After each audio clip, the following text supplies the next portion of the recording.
up, everybody? Before we get started, Derek Gunn, I have a question for you. Who is the only 2-0 team in the NFL? That would be your Philadelphia Eagles, baby.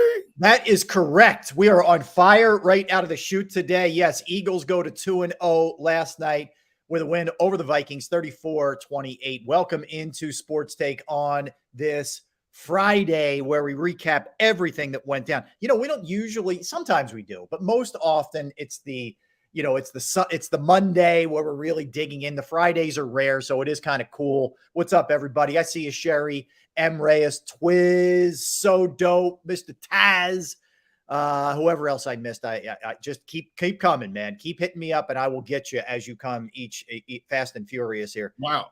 Torian, Eric Gallagher, Eagles fan. Gunner, how you doing, man? Look at this, man. Morning from Singapore. Wow. I love that. Let's do our Friday check-ins, by the way. Come on, everybody. Check in. Christy, what's up, girl? What's up, Pretty Mimi? Pretty Mimi. That's a new one. Pretty Mimi's new. Yes, we see you, Pretty Mimi. Come on, everybody. Tell us where you're checking in from.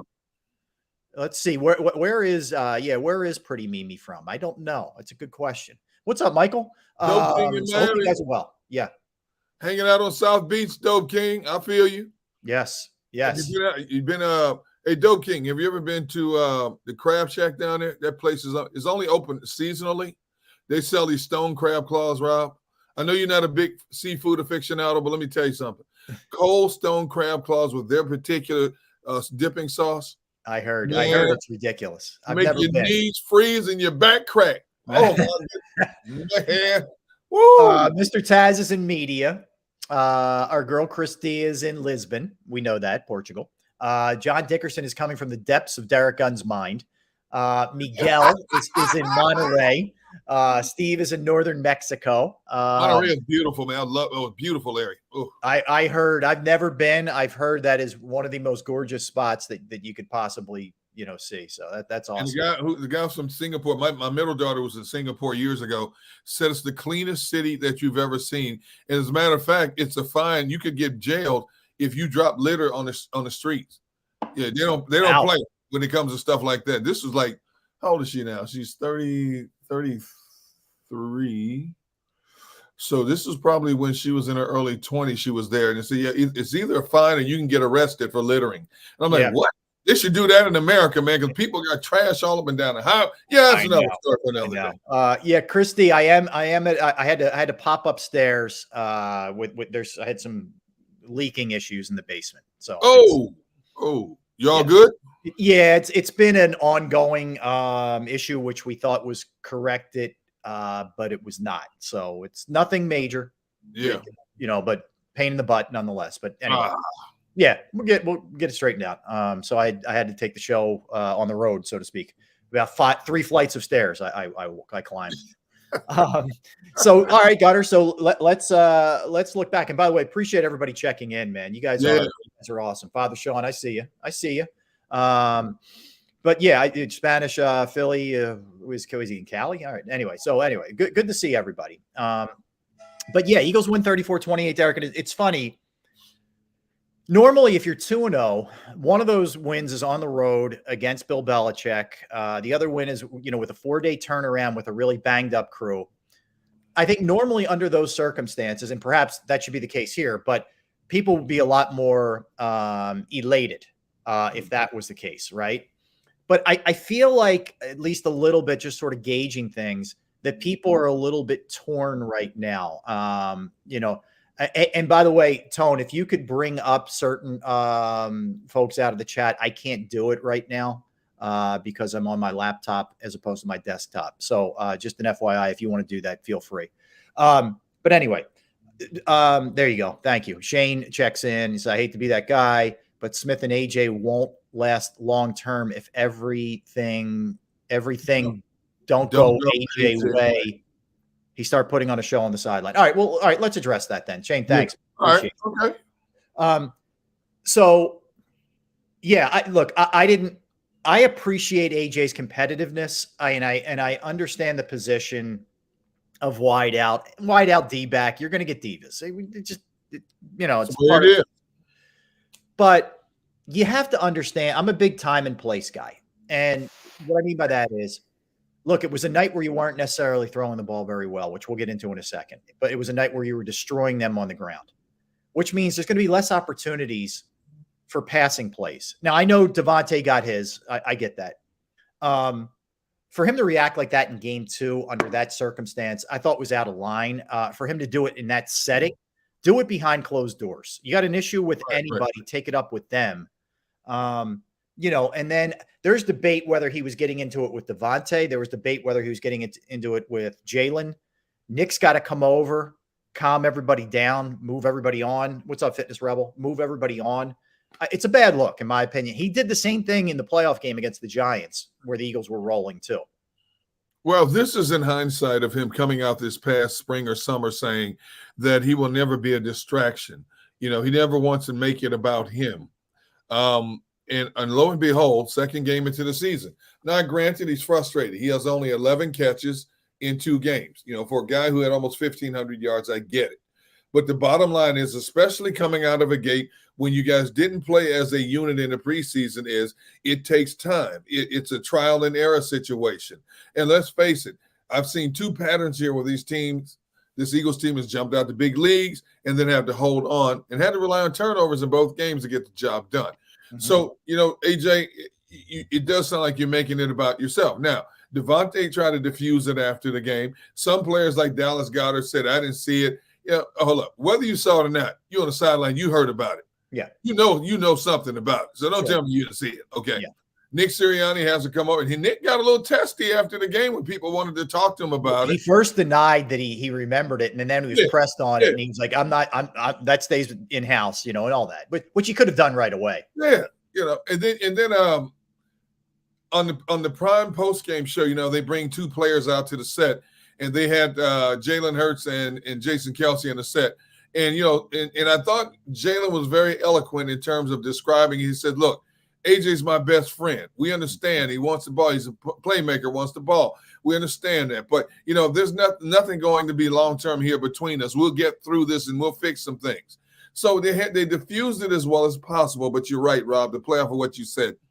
For a guy who made it very clear publicly that it is not about him, they have a bigger picture of trying to get back to that Super Bowl and finishing what they failed to complete just this past season. That's a bad look on your part. If it's like 6, 7, 8 games into a season, you're averaging 3 or 4 catches, 6 targets, 3 or 4 catches a game as a 1,500-yard receiver. I understand the frustration. But when you consider it's still a jagged offense right now, okay? You've had 2 coordinators. You've had the godfather of defense and one of his disciples in Brian Flores.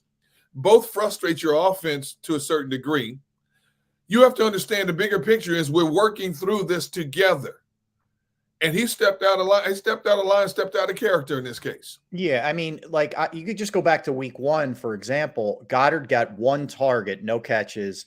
DeAndre Swift, who went insane last night, had 2 touches the whole game. Right. They weren't acting that way. They weren't angry. They weren't showing somebody up on the sideline. So, and look, I love AJ Brown and any Eagles fan. Exactly. Yeah. I mean, the guy is a monster. He's a competitor. He wants to contribute. I get it. And I appreciate that part of it. You just don't need it in that setting. Look, you like anything else, Derek, like people sometimes will take to social media and blast, somebody else. Like if you have an issue with that person, take it up with that person. You don't need to do it publicly in that setting. So anyway, so just not that was the lead from this, but that was certainly something, that came up throughout the course of the game. So, all right. So Marcus says, we're 2-0, but I'm concerned about this team, especially defensively. And Jalen seems like he's confused to me. He's not running the same either. All right. Let's hit a couple things, Derek. Then, let's take the latter part of what Marcus just said there, the Jalen. The passing attack clearly needs work on a lot of levels. Jalen doesn't look particularly comfortable in what's going on here. He forced another one into double, borderline triple coverage last night, which is not him, which was an interception. He did that in New England too. He looks off. Even when he runs, he looks hesitant to me. He doesn't look like he's committed like he did last year. And yeah, look, that falls. Some of it is him for sure. That's a bad decision on the pick, but I don't think Brian Johnson's in any type of flow right now at all. Now, and if you look at the two games, Rob, both the Patriots and the Vikings, you notice they were playing 5 DBs on the back end. Very similar styles. They'd have one guy roaming in the middle a lot of time, and they had an extra man up at the line of scrimmage. And so Jalen snaps the ball. He thinks he sees one thing, and it turns out to be something else. They go into completely different coverages, and he's trying to figure it out. Now, both teams are trying to make sure they take away the deep ball.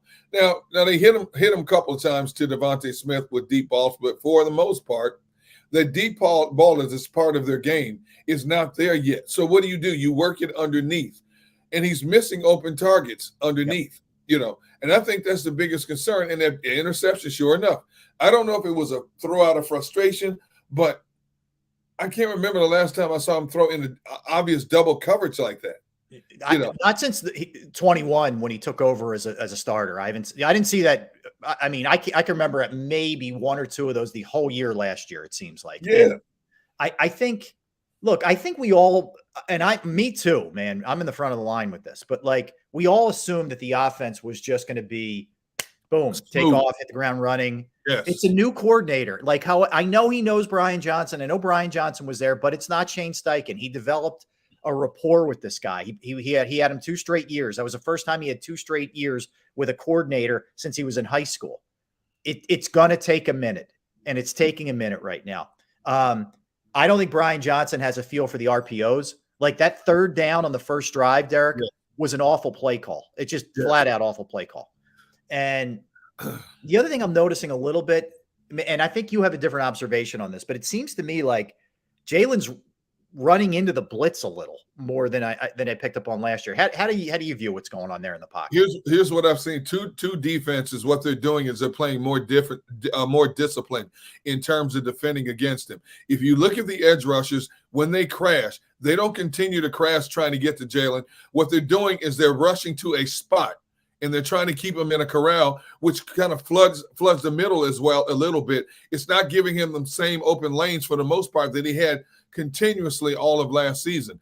And because of that, when he tries to dip to the outside, look at the outside containment from the linebackers to a safety to a corner that's coming up and cutting him off. And that's why you've seen a lot of times he slid down real quick because he knows he has nowhere to go. So right now we're seeing defenses play more discipline against him.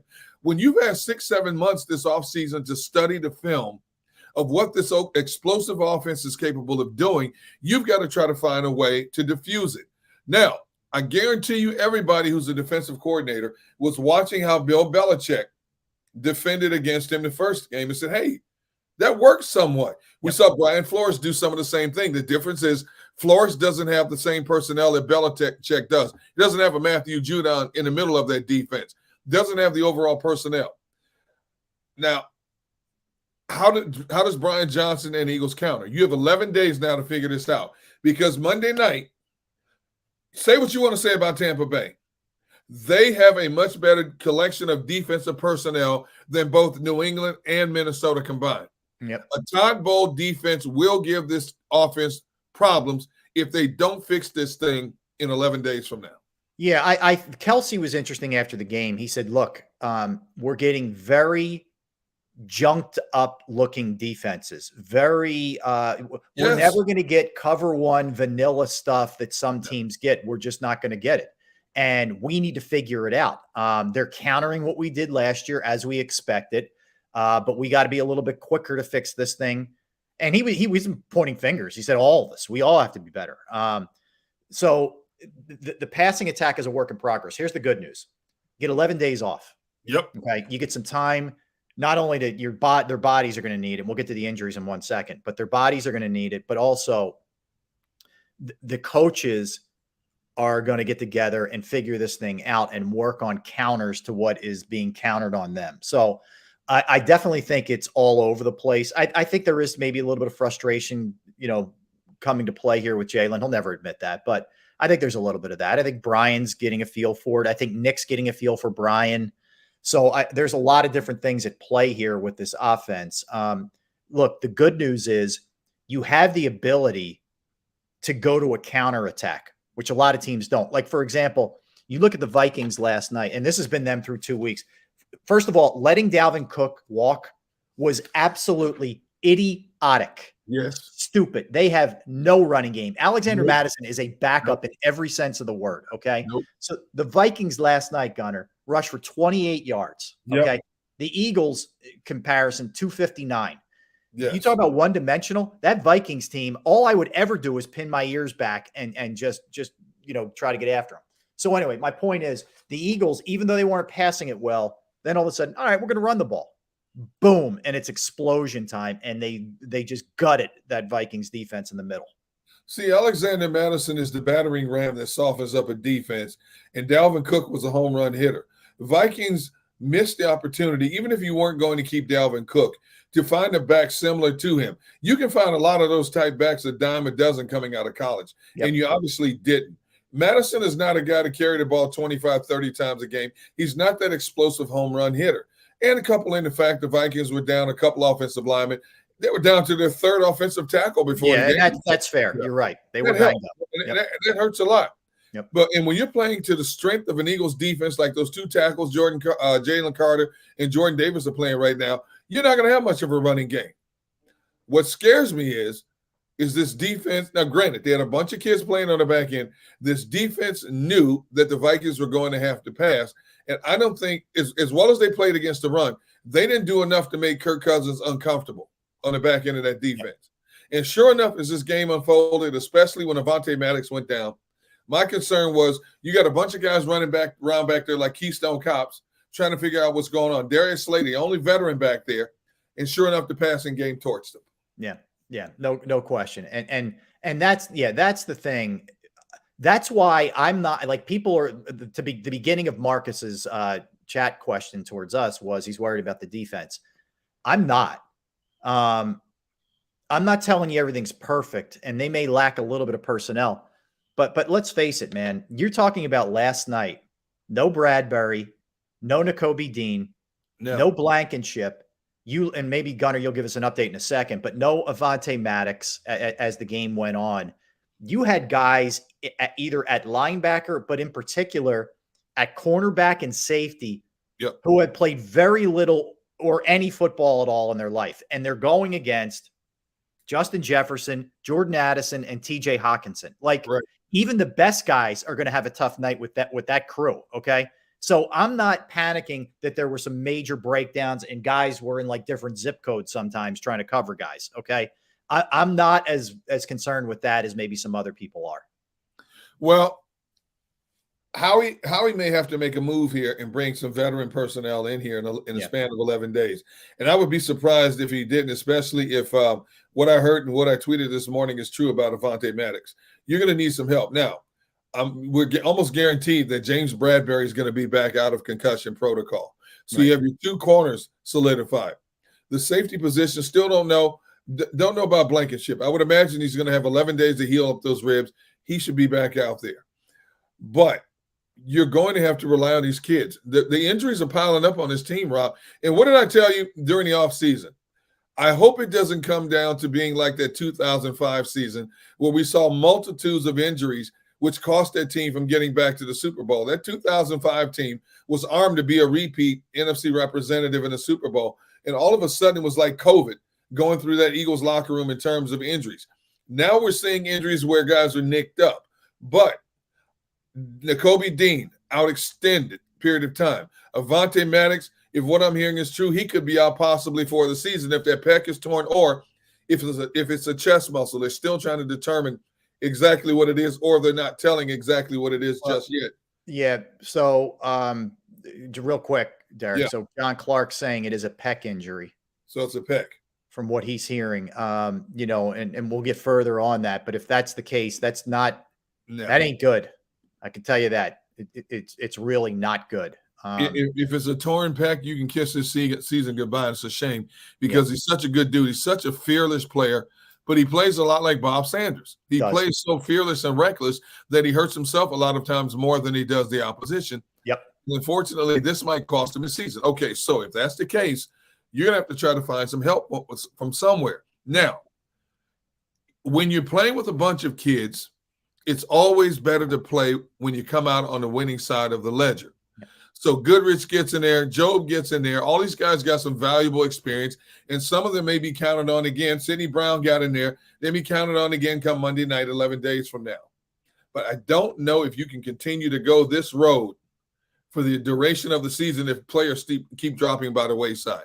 Yeah, and I agree with. First of all, I agree with you. I wonder if we get later in this year and it looks like teams are just have no chance, and we could already point to some of them, but like they're probably the teams you go after, right? I mean, you're probably going after a Cardinals or some of these other teams as we get closer, to the trade deadline. But yeah, I mean, that if it is a torn pec for Maddox, and that's troubling. That's a shame.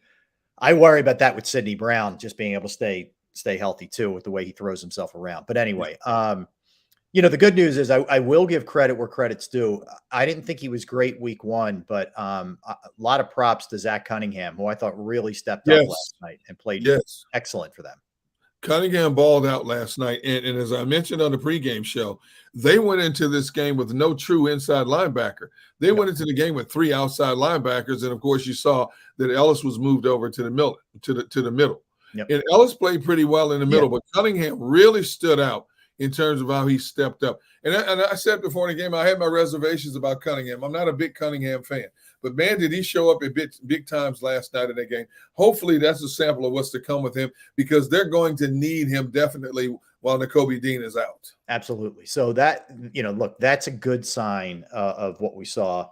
And, there's a lot to clean up here. There's no question about it. But and Nick Sirianni said as much last night. He said it's a lot easier to clean up after a win than it is after a loss. And again, when you consider all the circumstances, to have 2 wins under your belt is a big deal. Chris D asked the question, was Nolan Smith active last night? Did anyone see him? I didn't. Worried about that shoulder injury. Yeah, I mean, Chris, it's a good question. I don't know. Maybe they don't feel like he's totally up to speed yet. Derek, do you think that's sorry, just got to fly. That's something that's going on there, with him? Do you think that's a reality, or do you think it has something to do with the shoulder? Like, what do you think's going on? Because we haven't seen too much from him over the course of the first 2 games here. Well, I think it's more of Hassan Reddick is not coming off the field, even with that bum thumb. He's not coming off the field. Now, Nolan Smith played 7 snaps the first game. He only played 6 snaps last night. Right. So I wonder if it's a combination. I was wondering the same thing. Yeah. If it was a combination of the shoulder and inexperience. So I asked somebody in the know that last night within the organization, and here's what they told me. Good kid, talented, his opportunity will come. So that's telling me that he still has a learning curve, and they need Reddick on the field more so than anything else right now. Yep. But they didn't make any reference to the shoulder or anything like that. Okay. Hassan Reddick played 39 snaps, Josh Sweat 40, Brandon Graham only 17 compared to 22 last week. Right. Derek Barnett 14 snaps. Yep. So your 4-man rotation right now, Sweat, Reddick, Graham, Barnett for the most part.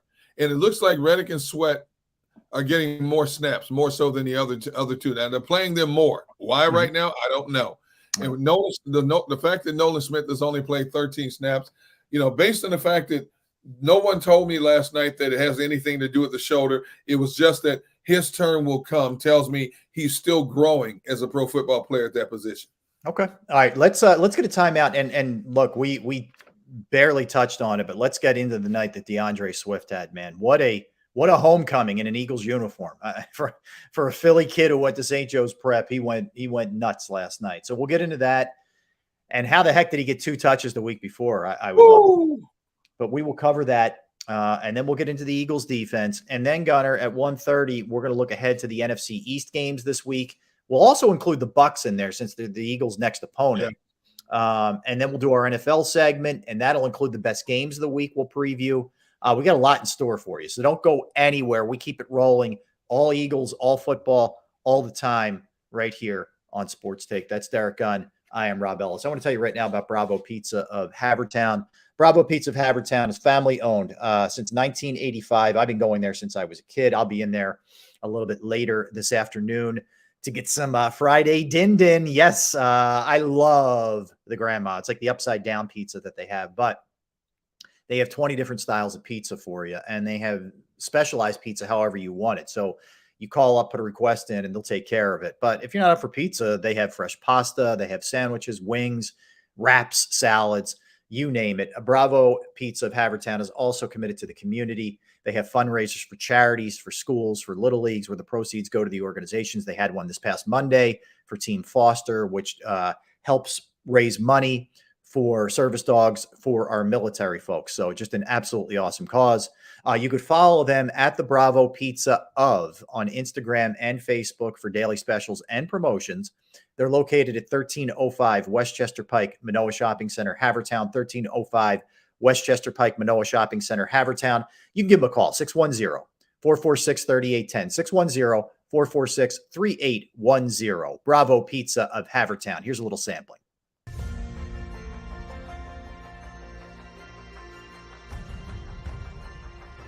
I remember getting my heart broken when they lost the Super Bowl in 2004. We're big Eagles fans. We moved to South Philly because of the Eagles. When they won, we went straight to Broad Street, and everybody was going nuts over there, and it was just a memory that you'll never forget.